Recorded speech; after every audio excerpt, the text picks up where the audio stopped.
Hello, spectacular people that you are, you beautiful folk. Today I'm going to talk about beliefs and about the irony of this life. I'll tell you all about it on the other side.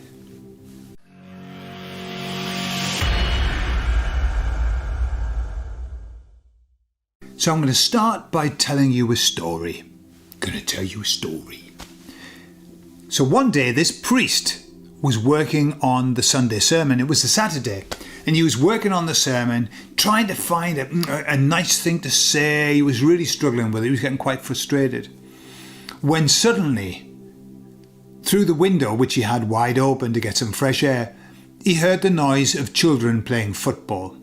Bang, bang, laughter, crying, screaming, and he couldn't concentrate on his work with the sermon.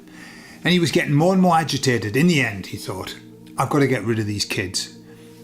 What can I do? And he had this great idea. So he went to the window and he leant out of the window and he said, "Children, come. And they all ran up and said, "Yes, Father, what is it?" He said, "Haven't you heard?" I said, "Heard what?" "Down by the river, there's this great big fire-breathing monster and it's eating all of the cattle. You've got to go and see it." Well, the children just set off in a gallop. The priest, closing the window, happy with himself, feeling very good about himself, thought, now I can concentrate on doing the sermon. That got rid of them, didn't it? And so it was only about 5 minutes later that he heard this massive commotion outside of the window.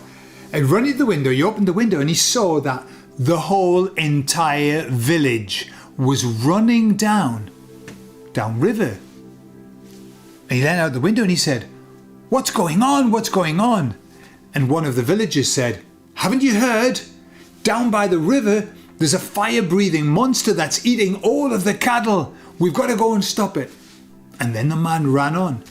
And the priest ran to the corner, grabbed his coat and put it on, and started running outside and running with the people. And as he ran, he said, "I know I made the story up, but who knows? It could be true." And I'll tell you another story. You see, I'm not opening loops, I'm opening and closing them straight away. Rod Stewart, in an interview, was asked how he handled fame. And he said, later on in life, he said, it didn't really mean anything to me. But he said at the beginning, I really didn't handle it well. In fact, the point in which I started to handle it really badly was when I started to believe my own press, when I started to believe what the press said about me. And I'll tell you another story. When I first started to be self-employed, I started to work in a network marketing company. And it was just like all of them, no different. But they had this slogan, which was, "The system works.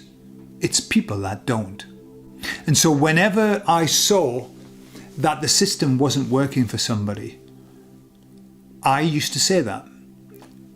The system works. It's people that don't. And yet at the same time, I knew fine well that the system didn't work. How did I know that? Because it wasn't working for me. I hadn't made any money. And yet there I was telling other people that they could make money. And I was telling other people that they could make money so that I could make money. So effectively, I knew that I was lying. But I fooled myself. Rod Stewart knew that the papers weren't saying the truth about him because he knew who he was. And yet he started to believe it. The priest knew that there was no monster down by the river. He'd made the story up. And yet, he even started to doubt himself. And I wonder how many things in our lives are like that. How many things do we tell ourselves that are downright lies, that we know are lies, and yet somehow we manage to convince ourselves that it's okay, or it's correct, it's the right thing. How many rules and regulations have we got inside of us? Things like, you don't do that, and you do that. Now, lots of them are cultural, lots of them are kind of part of our societal norms, but how many of our societal norms are totally incorrect? And we only believe them because that's what's been given to us. And yet deep down we know that it's not true. And it would be easy to say, well, all of the sleeping people are just like the priest, running down to the river to go and have a look at the fire-breathing monster, knowing fully that really it's not there. That would be the easy thing to say. And like, we knew there was no monster. We said there was no monster. Well, we did. But I think it goes a lot deeper than that. We justify our own actions based on the beliefs that we hold and based on the beliefs that we create about what we do. You know, there's a nice little thing that you can do with yourself. You can have a sentence and then you have to finish it. I quite often do this in therapy. I might say, right, I want you to finish these sentences.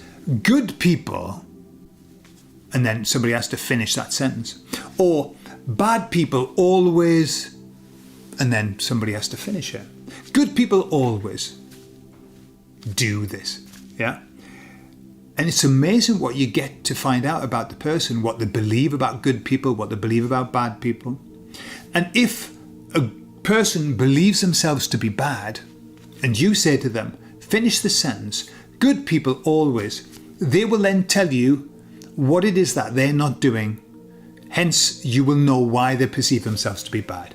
And so we carry these weird beliefs, not even beliefs, we don't even believe them really.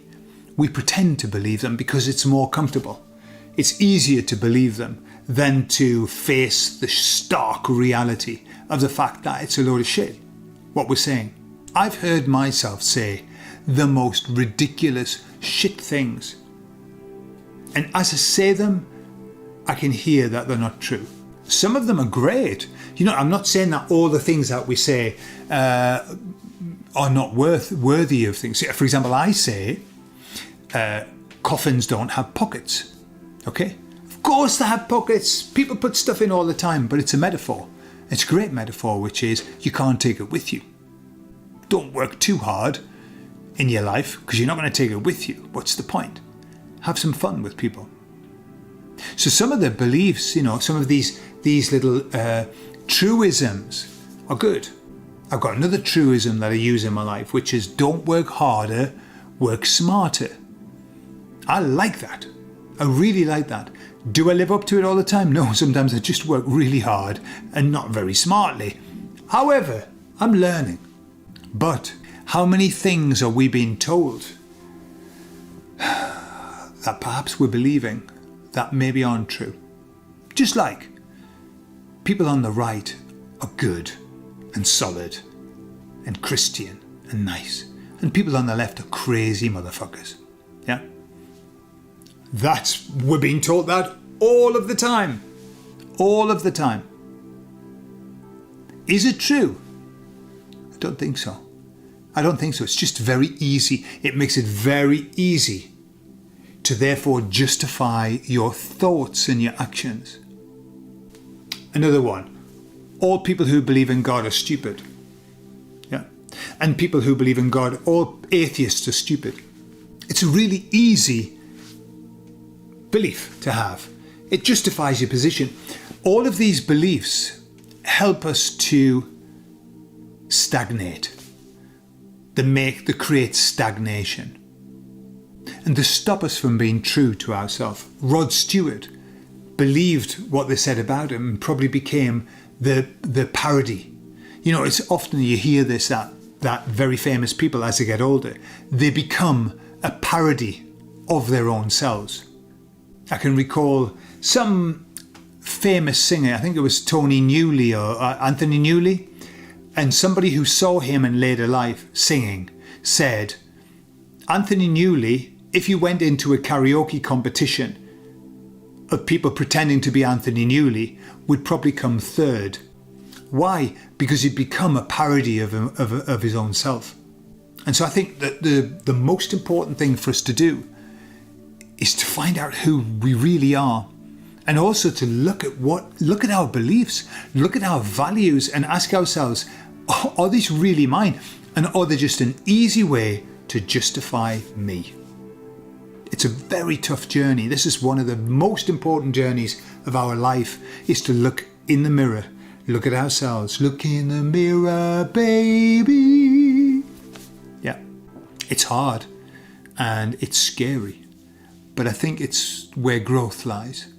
We grow when we look at ourselves and make changes and are honest, brutally honest with ourselves. Something I'm working on. I love you all and I'll speak to you all later. Bye-bye.